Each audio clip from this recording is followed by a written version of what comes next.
sin kum hi arei lo e lalpa itel lo chuan lalpa paran thale ra hiya kandam thailo ani kandam na ber kan ngaya che zuni par thing noya chu in iram ka thir chine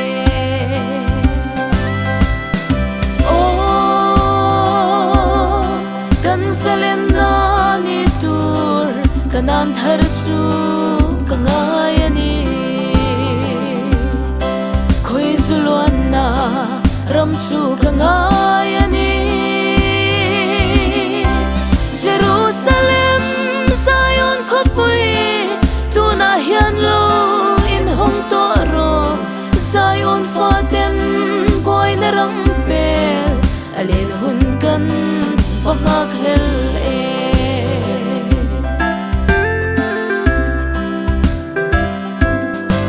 Karum thom vang hianin ka chau sâu ta Ka thiên lung chung hi lo bet ang chau ani Khoram chim buk yangin ka chau sâu ta ani lalpa iram moi sai on ngak lelin thuthunga kan ome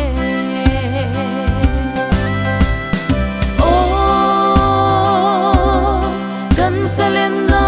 ni tur kanan thar su kangaya ni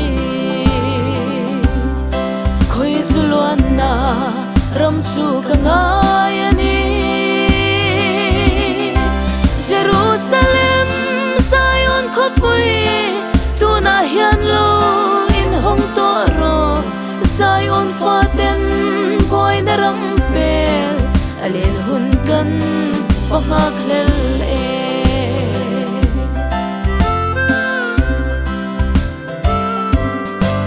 Leya hianin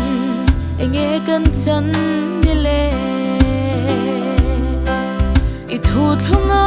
vang hian chan kan nei lo ve leiram dan pia lama kan chan aro puidon ani chung song song chu I thu thung fa in kan tuar elalpa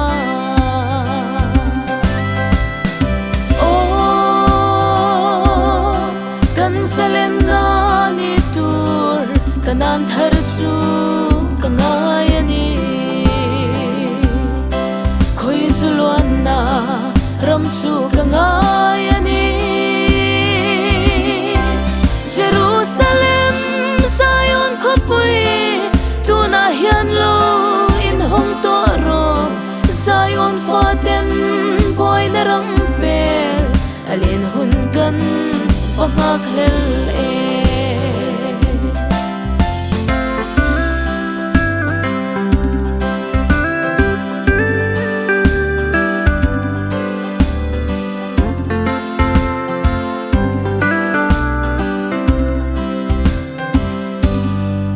Leya hianin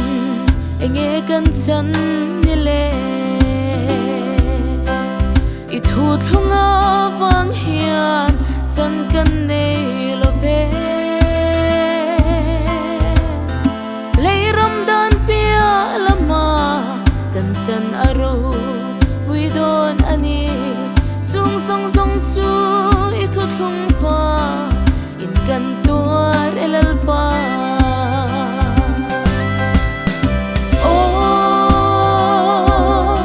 kan salena ni tur kanan thar chu kangaya ni khoi zulwan na ram chu kangaya ni Jerusalem Zion khopui tu na hian lo in hong to ro Zion faten boy na ram pel alen hun kan vangak lel